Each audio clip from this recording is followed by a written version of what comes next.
দোকান পাইছিল কালকে, কোনো সমস্যা হয় নাই। সকালে এক লটারি ডিমের দোকানের লটারি আলা এসে লয়া গ্যারদাম লাগাইছিল। গ্যারদামের পরে এক পর্যায়ে যায় লয়া চাকু মারিছিল। চাকু মারার পরে সদরে ভর্তি করছিলাম। ভর্তি করার পরে সদর থেকে রাজশাহী নিয়ে যাওয়ার পথে মারা গেছে রোগীটা। তারপরে আমরা লিয়ে এসে লয়া ইকবল সাহেবের কাছে গেছিলাম। ইকবল সাহেব খালি বললো যাও থানায় যাও, ব্যবস্থা করে দিচ্ছি আমরা। ইকবল সাহেব কোনো কাজ করেননি। যেহেতু তার কাছে গেছিলাম, তার উচিত ছিল কোনো কাজ করে দেওয়ার জন্য আমাদের।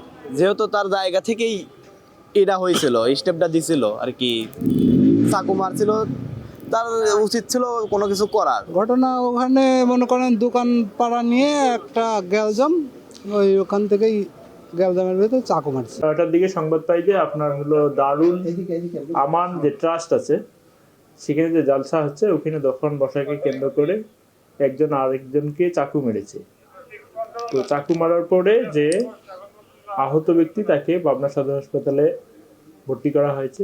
পরবর্তীতে তারা পাবনা সদর হাসপাতাল রেফার করলে রাজশাহী মেডিকেলে নিয়ে যাওয়ার পথে সে মারা যায়। তো ওই সময় আবার আমরা পুলিশ টিম সঙ্গে সঙ্গে পাঠাই, ওখানে জনগণের সহায়তা 21 যে ছিল তাকে অ্যারেস্ট করা হয়েছে। বাকি যে প্রক্রিয়া, আইনগত প্রক্রিয়া, সেটা এখনো প্রসেস হচ্ছে আর কি। এখনো অভিযোগ আমরা হাতে পাইনি, অভিযোগ হাতে পেলে মামলা রুজু হবে। খুলে বলো। ফ্যান্টাস্টিক নিমো খালাল বিস্কুট খায় সানিও স্ট্যাটাস দিছে ইটস ফ্যান্টাস্টিক।